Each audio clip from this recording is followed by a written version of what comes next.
Sa mundo ng media, ang live television ang isa sa mga pinakamapanganib na uri ng broadcast. Wala kasing script dito na pwedeng baguhin, walang eksenang pwedeng ulitin. At kapag nangyari na, lahat ay nakikita agad ng buong mundo. Mula sa mga natural disasters, aksidente sa on-air, hanggang sa mga misteryosong pangyayari na hindi maipaliwanag kahit ng mga eksperto. Paulit-ulit nang pinatunayan ng live TV na minsan ang realidad ay mas nakakakilabot pa kaysa sa mga scripted na pelikula.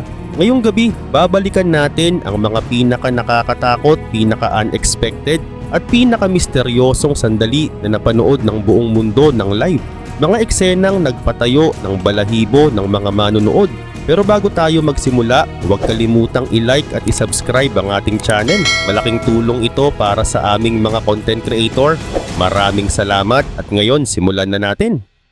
Michael Jackson's alleged disguise. Taong 2018, sa gitna ng Emmy Awards, isang kakaibang karakter ang umagaw ng atensyon ng lahat. Si Teddy Perkins, isang maputlang lalaking parang gawa sa wax, na unang lumabas sa serye na Atlanta, kung saan ginampanan siya ni Donald Glover. Marami ang nag-akala na si Glover din ang nasa loob ng costume, pero laking gulat ng lahat nang makita si Donald sa backstage, habang si Teddy Perkins ay naroon pa rin sa audience. Maging ang mga kasamahan niya sa cast nagsabing wala silang ideya kung sino talaga ang nasa likod ng maskara. Dito na nagsimula ang mga teorya, at ang pinaka-popular sa lahat na si Michael Jackson daw iyon. Ayon sa mga tagahanga, buhay pa raw ang pop icon at lumabas siya sa Emmys na may bagong muka. Habang tumatakbo ang broadcast, libo-libong netizens ang nag-analysis ng bawat galaw, bawat kumpas ng kamay, bawat titig. May ilan na nagsabing publicity stunt lang ito. Pero para sa iba, ito raw ang pinakatotoong ebidensya na hindi talaga namatay si Michael Jackson. Hanggang ngayon walang malinaw na sagot kung sino nga ba si Teddy Perkins. At nananatili itong isa sa mga pinaka-nakakakilabot na sandaling nangyari live sa telebisyon. The Tsunami and the Mysterious Creature noong March 2011. Isang napakalakas na lindol, magnitude 9.1, ang yumanig sa Japan. Kasunod nito, ang napakalaking tsunami na winasak ang buong baybayin. Habang nakatutok ang buong mundo sa live coverage ng trahedya, may isang eksena sa footage na nakapagtataka. Isang aninong tila nilalang ang lumitaw mula sa baha at biglang lumipad pataas sa likod ng isang gusali. Kumalat agad ito online. Maraming naniniwala na hindi ito basta debris o basura, kundi isang hindi kilalang nilalang na tila nagising dahil sa sakuna. Maging si Tinker Tanker, isang kilalang CGI analyst, ay naglabas ng sariling pagsusuri. Ayon sa kanya, kakaiba ang kilos ng bagay. Hindi raw ito tinatangay ng hangin gaya ng normal na debris. Parang sinasadya raw nitong lumipad. Ngunit gaya ng karamihan sa mga misteryo, walang nakapagpatunay kung ano nga ba talaga iyon. Ilan ang nagsabing optical illusion lang. May iba namang naniniwalang isang uri ito ng spirit energy na lumabas kasabay ng kalamidad. Hanggang ngayon nananatiling palaisipan ang nilalang ng tsunami. Isang kakaibang sandali kung saan nanaig ang takot at misteryo habang live na pinapanood ng buong mundo. The Vanishing Airport Passenger. Sa Denmark, isang simpleng panayam lang dapat ito sa paliparan. Isang reporter na nag-i-interview ng pasahero. Ngunit habang nag-uusap sila, may isang kakaibang nangyari sa background. Isang babaeng blonde ang nakatayo malapit sa luggage carousel. Lumakad ang isang lalaki sa harap niya at sa sandaling iyon, naglaho ang babae. Hindi siya lumabas sa kabilang side. Walang bakas, parang nawala sa ere. Nabulabog ang social media. May nagsabing multo raw ito ng pasaherong namatay sa airport. May iba namang naniniwalang ito'y glitch in the matrix. Ngunit ayon sa ilang video experts, posible raw na optical illusion lang ito. Baka tumapat lang siya sa madilim na bahagi ng background o natakpan ng eksaktong anggulo ng kamera. Pero kahit anong paliwanag, hindi na mababawi ang epekto nito sa mga nanood. Isang ordinaryong live interview na biglang naging nakakakilabot dahil sa isang misteryosong paglaho sa harap ng kamera. Tunay na minsan, ang pinaka-nakakatakot na mga pangyayari ay nangyayari sa mga lugar na pinakakaraniwan at sa oras na hindi mo inaasahan. Ghostly figure in a graveyard newscast. Isang ordinaryong ulat lang sana ito ng lokal na balita sa New York tungkol sa isang lumang sementeryo na tinatawag na Green Ridge Cemetery. Tahimik, maaliwalas at parang walang kakaiba. Habang nagkukwento ang anchor sa harap ng kamera, ipinapakita lang sa background ang mga lumang lapida. Pero matapos itong umere ng live, may isang manonood na agad tumawag sa istasyon. May napansin daw siyang nakakakilabot. Sa likod ng isang lapidang may pangalang Butler, may aninong parang tao na biglang dumaan at naglaho. Masyado itong malinaw para sabihing ilaw lang at masyado namang mabilis para sabihing tao lang ang naglalakad. Maraming paranormal enthusiasts ang naniwala. Isa raw itong multo. Kilala kasi ang sementeryong iyon sa mga restless spirits na hindi matahimik. Pero may ilan ding nagsabing baka anino lang ito o ibang tao na hindi napansin ng crew. Ang problema, mismong TV station ang nagsabing walang sinuman sa staff nila ang naglalakad sa bahaging iyon noong oras ng shooting. Agad kumalat online ang video at tinawag itong isa sa mga pinaka-nakakatakot na footages na naipalabas ng live. Mapapansin mong halos transparent ang nilalang pero malinaw na may hugis tao. Totoo man o hindi, iba ang kilabot kapag may gumagalaw sa sementeryo sa gitna ng isang simpleng news report. Hanggang ngayon misteryo pa rin kung ano talaga ang nakita sa likod ng lapida. The Judge Judy earthquake in Los Angeles. Sanay tayong nakakapanood ng mga intense na eksena sa Judge Judy. Pero nung araw na yon hindi script ang gumalaw, kundi ang lupa mismo. Habang tinatalakay pa ni Judge Judy ang isang kaso, biglang umalog ang buong studio. Unay marahang pagyanig lang, pero ilang segundo pa, naging malakas na ang lindol. Makikita sa muka ng mga staff at audience ang pagkagulat at takot. Totoo ang takbo ng emosyon, walang arte. Patuloy na gumulong ang mga kamera, kaya live na napanood ng buong Amerika ang mismong sandaling iyon ng lindol. Nanatiling kalmado si Judge Judy sa una, pero nang lumakas pa ang pagyanig, agad niyang inutusan ang lahat na mag-evacuate. Mabuti na lang walang nasaktan pero ang video na iyon ay nanatiling paalala na kahit ang pinakaligtas na lugar ay pwedeng maging delikado sa isang iglap. Walang script, walang take two, puro tunay na takot. At sa ilang segundo lang, ang isang court show ay naging isang dokumento ng tunay na panganib ng kalikasan. Lightning strike near a weather reporter. Isipin mong ikaw ang weather reporter, nagre-report tungkol sa bagyo, tapos biglang kidlat halos abutin ka. Ganito mismo ang nangyari sa Fox Phoenix reporter na si Matt Rodwald noong 2019. Habang nag-uulat siya tungkol sa paparating na malakas na thunderstorm, biglang may kumislap na nakakabulag na liwanag sa mismong likuran niya, kasabay ng napakalakas na dagundong ng kulog. Kita sa kamera kung paano siya napaigtad at mabilis na tumakbo palayo. Sa lakas ng tama ng kidlat, libu-libong bahay ang nawalan ng kuryente sa loob ng ilang segundo. Mabuti na lang at hindi siya tinamaan direkta. Kung hindi, baka ibang kwento na ito ngayon. Agad kumalat sa internet ang clip na yon at marami ang natuwa sa pagiging kalmado ni Matt kahit muntik na siyang tamaan. Pero para sa mga reporter na sumasabak sa ganitong sitwasyon, ito ay paalala. Ang bawat ulat sa gitna ng kalikasan pwedeng maging delikado sa isang iglap. Sa TV, exciting lang itong tingnan. Pero sa totoong buhay, isang kidlat lang ang pagitan ng trabaho at trahedya. Pope Francis disappearance. Isang kakaibang pangyayari sa Vatican ang nagdulot ng matinding pagkalito sa buong mundo. Habang nagbibigay ng bendisyon si Pope Francis mula sa kanyang bintana sa St. Peter's Square, bigla siyang umatras papasok at sa isang iglap tila naglaho ang kanyang imahe, parang natunaw sa hangin. Ang eksenang ito na ipinalabas ng live ay agad kumalat sa social media at nagpasimula ng samut-saring teorya. May mga nagsabing gumagamit daw ng advanced hologram technology ang Vatican para protektahan ang Santo Papa mula sa posibleng pag-atake. Ang iba naman, naniniwalang simpleng camera glitch lang ito o problema sa live broadcast feed. Ngunit lalo lang lumala ang mga haka-haka nang mapansin ng ilang manonood na pinalitan ng opisyal na Vatican channel ang original clip ng isang naayos na version. Para sa ilan, malinaw na may tinatago. Ang iba naman ay naniniwalang baka recorded footage iyon sa ibang araw at hindi talaga si Pope Francis ang nakita. Totoo man o hindi, kakaibang pakiramdam ang makita ang ganitong paglalaho ng live sa television. Para sa mga naniniwala sa hologram theory, posible raw ito dahil sa napakahigpit na schedule at mga banta sa seguridad ng Santo Papa. Pero sabi ng mga skeptics, sobrang OA lang daw ang internet sa pagbuo ng mga kwento. Kahit anong paliwanag, nananatiling misteryoso ang video. At kung ang live TV ang dapat magpakita ng totoo, paano kung mismong totoo ang naglaho sa harap ng kamera?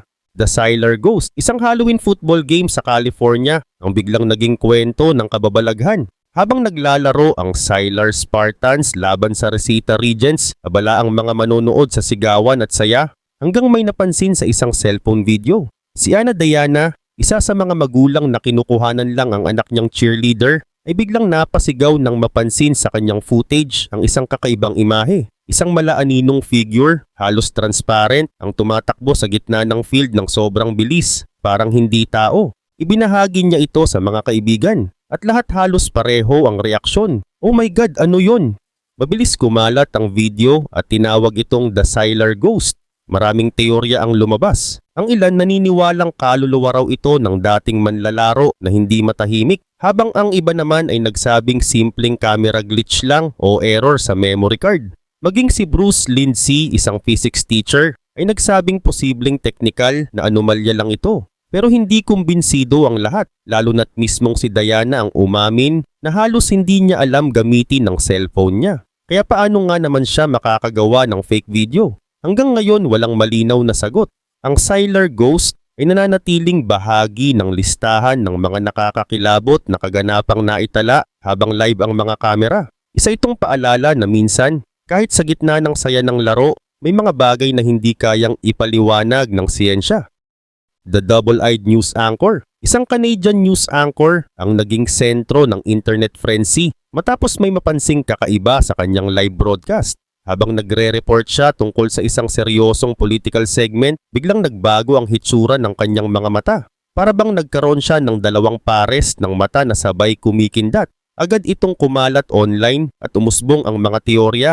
May mga naniniwalang reptilian shapeshifter daw ito, habang ang iba naman ay sinabing simpleng camera synchronization glitch lang. Nang i-replay sa slow motion, mas lalo lang nakadagdag sa kilabot. Malinaw ang dobleng pagkurap at mukhang imposible para sa normal na tao. Ayon sa mga eksperto, posibleng nag-overlap ang dalawang video frames, dahilan kung bakit nagmukhang may extra eyes. Pero para sa mga believers, ito raw ang patunay na may mga hindi tao na nagtatago sa anyong tao. Walang naging pahayag ang anchor tungkol sa insidente at lalo lang nitong pinainit ang mga haka-haka. Sa loob ng ilang araw, paulit-ulit na pinag-aralan ng mga netizens ang bawat frame, naghahanap ng sagot. Glitch man o kakaibang nilalang, iisa lang ang sigurado. Hindi mo basta-basta makakalimutan ang eksenang yun. Sa dami ng napapanood nating live sa TV, minsan may mga sandaling parang mismong realidad ang naglalaro sa atin. Poltergeist in a news studio. Isang umagang puno ng kaba ang naranasan sa isang Central American news program matapos biglang mangyari ang isang nakakakilabot na eksena habang live sa ere. Habang nag-uusap ang dalawang anchor tungkol sa mga balita ng araw, bigla na lang gumalaw ang isang baso ng tubig sa harap nila. Dahan-dahang dumula sa mesa at tumapon ng laman. Nagkatinginan ang mga host, halatang nagulat sabay pilit ng ngumiti at tumawa para takpan ng kaba. Pero ilang segundo lang ang lumipas, isa pang baso naman ang gumalaw. Nang walang sino mang humawak dito. Dito na sila parehong napatayo at halatang nagtaka kung may nagbibiro ba o may nangyayaring kakaiba.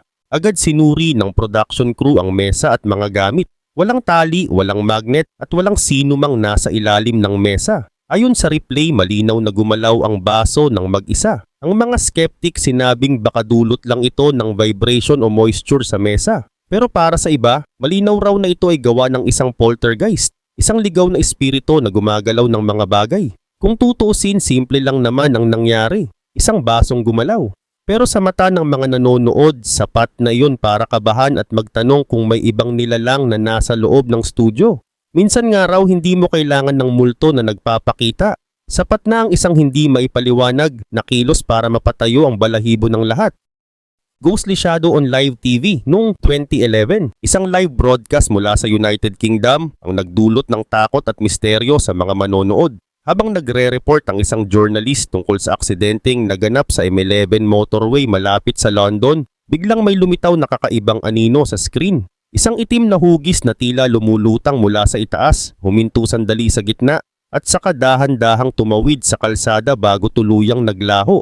Dahil kalalapit lang ng aksidente, marami ang nagsabing baka ito'y kaluluwa ng biktima o enerhiyang naiwan sa lugar. Dahil dito nagkaroon ng internal investigation ng ITV network. Ang opisyal na paliwanag, baka raw ito ay insekto lang na gumagapang sa camera lens. Pero hindi kumbinsido ang mga viewers. Ayon sa kanila, hindi ganoon kumilos ang isang insekto at lalo na't halos transparent ang hugis nito. Ang ilan ay naniniwalang camera glitch lang ito, ngunit para sa iba, posibleng isang totoong multo ang nakunan ng live camera. Hanggang ngayon pinagdedebatehan pa rin ang insidenteng ito. Simple lang sana ang balitang aksidente. Pero dahil sa kakaibang anino na yon, naging isa ito sa mga pinaka nakakakilabot na live broadcast sa kasaysayan ng British TV. Reporter confronted on air. Habang nag-uulat ng live sa Mississippi si MSNBC journalist Shaquille Brewster, biglang naputol ang katahimikan ng hangin sa gitna ng bagyong kanyang nire-report. Isang lalaki sa pickup truck ang biglang huminto sa kalsada, bumaba at nagsimulang sigawan ng reporter sa gitna ng broadcast. Kalmado pa ring nagpatuloy si Brewster sa kanyang report, pilit na ipinapakita ang profesionalismo. Pero habang papalapit ang lalaki, mas lalong lumakas ang sigaw nito at sinubukang kunin ang microphone. Sa puntong iyon, agad nang pinutol ng crew ang live feed para sa kaligtasan ng lahat. Sa studio halatang kabado ang anchor habang paulit-ulit na tinatawag si Brewster, "Shaq, are you okay?" Makalipas ang ilang sandali na kumpirmang ligtas siya. Nahuli rin kalaunan ang lalaki at kinasuhan ng assault. Ang eksenang ito ay paalala kung gaano kadelikado minsan ang trabaho ng mga reporter. Isang simpleng weather report lang sana. Pero sa isang iglap, nauwi ito sa tensyon at takot. Walang nasaktan, pero ang takot at kaba sa live TV na yon ay tunay at hindi scripted. Minsan hindi mo kailangan ng bagyo para makaramdam ng panganib. Minsan tao mismo ang bagyong dumarating habang naka-live ka sa kamera. The Stolen Tank Rampage noong May 1995. Isang live news coverage sa San Diego ang biglang naging parang eksena sa pelikula. Sa halip na normal na trapiko, ang nakita ng mga tao sa TV ay isang stolen military tank na rumaragasa sa kalsada. Dinudurog ang mga kotse at sumisira ng mga poste. Ang nasa likod ng manibela ay si Sean Nelson, isang military veteran na nawalan ng trabaho at unti-unting nalugmok sa depression. Sa hindi inaasahang pagkakataon, pinasok niya ang isang National Guard armory at ninakaw ang isang M603 tank. Sa loob ng halos 23 minutes, nasubaybayan ng mga viewers sa TV ang kanyang pagtakas. Habang sinusubukan ng mga pulis na pigilan siya, tinangka nilang lagyan ng harang ang daan, pero tila wala itong epekto. Ang halimaw na makina ay patuloy lang sa pagwasak, parang walang makakapigil. Sa huli, sumabit ang tank sa isang concrete divider at doon na natigil ang habulan. Tinapos ng mga pulis ang insidente, pero si Nelson ay nasawi sa operasyon. Sa kabutihang palad, walang ibang nasaktan. Ang broadcast na yun ay nanatiling isa sa mga pinaka nakakagulat na live events sa kasaysayan ng TV. Isang tunay na city turned war zone sa loob lang ng ilang minuto. Kahit mahigit 2 dekada na ang lumipas, hindi pa rin nakakalimutan ng mga nakapanood ang eksenang iyon. Isang sandaling nagpapaalala na minsan hindi mo kailangang nasa gera para makakita ng tunay na kaguluhan. Wendy Williams passes out on air. Isa sa mga pinaka nakakagulat na sandali sa live TV ay nangyari kay Wendy Williams, ang kilalang talk show host na palaging puno ng energy at saya. Noong Halloween episode ng kanyang show, suot ni Wendy ang costume ng Statue of Liberty. Lively, confident at masigla. Pero sa gitna ng kanyang pagbati sa audience, bigla na lang nag-iba ang tono ng kanyang boses. Lumaki ang mga mata niya, nanginginig ang muka, at ilang segundo lang ang lumipas, tumumba siya ng diretsong harap sa kamera. Napatili ang audience, hindi alam kung prank ba ito o tunay na emergency. Agad nag-cut to commercial ang show habang nagmamadaling tumakbo ang crew papunta sa kanya.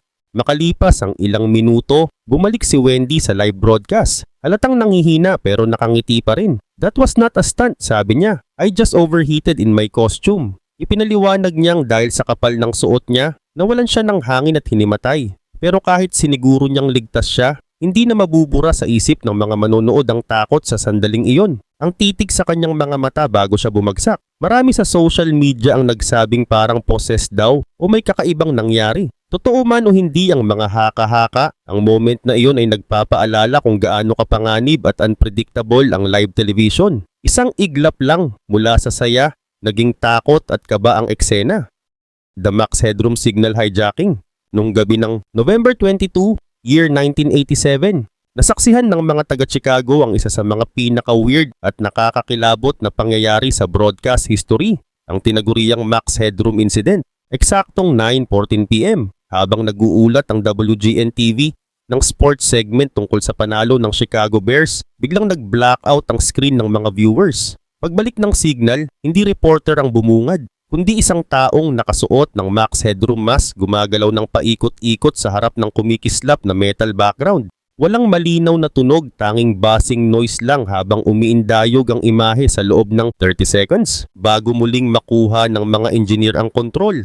Pero hindi pa doon natapos ang kababalaghan. Pagkalipas ng mahigit 2 oras, isa pang TV station, ang PBS affiliate na WTTW, ang inatake rin. Habang ipinapalabas ang episode ng Doctor Who, muling lumitaw ang masked figure. Sa pagkakataong ito, nagsalita siya ng mga random at walang koneksyon na linya. Binanggit pa ang Catch the Wave slogan ng Coca-Cola habang hawak ang Pepsi can. Natapos ang transmission sa isang bizarre scene, isang tao sa background na may fly swatter, bago tuluyang bumalik ang normal broadcast. Matapos ang mahabang investigasyon ng Federal Communications Commission, walang nahuling suspect. Hanggang ngayon, misteryo pa rin kung sino ang nasa likod ng signal hijack na yon. Ang Max Headroom incident ay naging simbolo ng isa sa mga pinakakakaibang sandali sa kasaysayan ng telebisyon. Isang paalala na kahit ang mga screen na pinaniniwalaan nating kontrolado, maaari pa ring pasukin ng hindi maipaliwanag na mga anino. Studio break-in. Noong January 2024, isang karaniwang araw ng Martes sa Ecuador ang biglang naging live hostage situation na parang eksena sa pelikula. Habang nasa air ang isang sikat na TV station, biglang sumugod ang armadong grupo sa loob mismo ng studio. May dala silang pistols, machine guns at maging mga sticks of dynamite. Sa loob ng ilang segundo, nag-iba ang lahat. Mula sa normal na balita, naging live coverage ng sariling bangungot. Nangyari ito ilang oras lang matapos ideklara ng bagong Pangulo ng Ecuador, Daniel Noboa, ang state of emergency matapos makatakas ang isa sa pinakamatinding gang leader ng bansa. Habang tuloy-tuloy ang broadcast, nakita ng mga manonood ang mga nakamaskarang lalaki na nag-aamba sa mga anchor at staff. Walang makapaniwala na ang pinapanood nila ay totoo. Isang TV takeover na nangyayari sa harap mismo ng kamera. Agad rumesponde ang mga pulis at pinalibutan ang gusali. Ilang minutong tensyon at negosasyon ang lumipas bago nila sinalakay ang studio at naaresto ang mga salarin. Walang sibilyang nasaktan, pero ang takot na naramdaman ng mga staff at milyon-milyong nanonood ay hindi basta mawawala.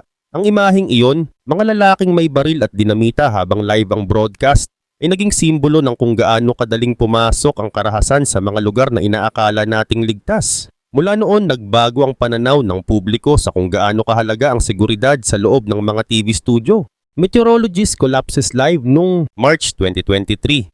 Milyon-milyong manonood sa Los Angeles ang nakasaksi ng isang nakakatakot na pangyayari habang nakatutok sa KCL TV.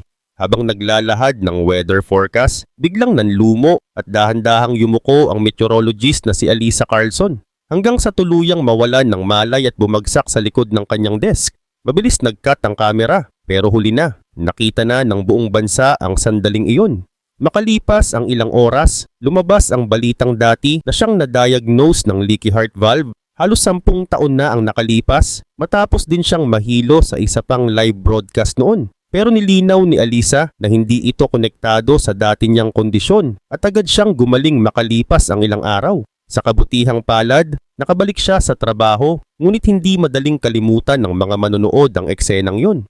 Ang makita ang isang tao, kalmado, profesional, nakangiti, at biglang mawalan ng malay sa gitna ng live show ay nagpapaalala sa lahat na kahit sa kontroladong mundo ng telebisyon, may mga sandaling hindi mo kayang kontrolin ng buhay. Ang insidenteng ito ay nag-iiwan ng isang tanong. Gaano kadalas kaya tayong ngumiti sa harap ng kamera habang may tahimik na laban sa likod nito? Impossible landing. Noong 2020, isang Airbus A380, ang pinakamalaking passenger plane sa mundo, ang muntik nang maging headline ng trahedya habang papalapag sa London. Habang binabayo ng Storm Dennis ang England, napilitang gumawa ng mahirap na desisyon ang piloto. Isang crab landing o ang teknik na ginagamit ng mga piloto kapag may malakas na crosswind. Habang pinapanood sa live feed ng mga aviation channels, kitang-kita kung paano nakaslant ang eroplano habang lumalapag, nakaharap sa direksyon ng hangin, parang kumakapit para huwag tangayin.